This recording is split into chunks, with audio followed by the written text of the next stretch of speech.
Peace and blessings, love and light, and welcome to day 170 of the 365-day challenge. It's your girl, Kim, and happy Thursday.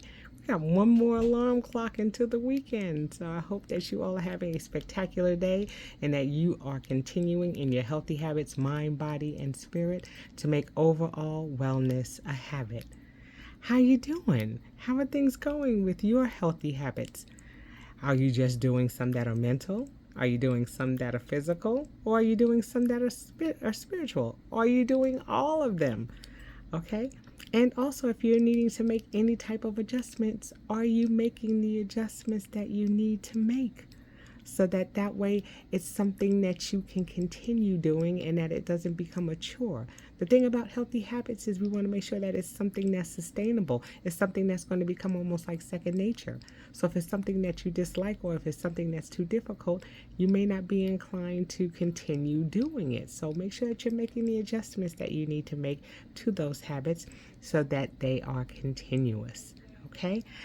Yesterday, I talked about some of the equipment that I had in my gym and the importance of preparing your space and also having the equipment that you need to advance as you're doing your exercises. But it's also important for us to talk about how we're going to exercise different parts of our bodies. Okay? Sometimes you want to work on a particular muscle group one day. The next day you may want to work on the opposing muscle group.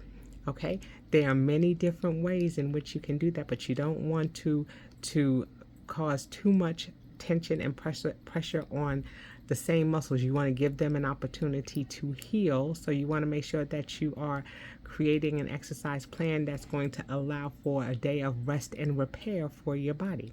Okay, so for example, if you have somebody who's a beginner, on day one, they may work on their chest and their shoulders. So they may use dumbbells and they may work on those areas. Day two, they may work on legs. They may either do it on by cycling, or they may, use resistance bands, or some other type of thing that's going to exercise their leg muscles.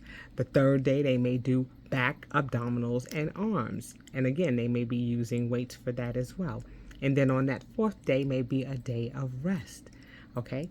We always have to remember that when we're doing an exercise program, no matter which muscle groups we target on a particular day, we want to make sure that we're giving our body an opportunity to rest so that those muscles that have been slightly torn in your exercise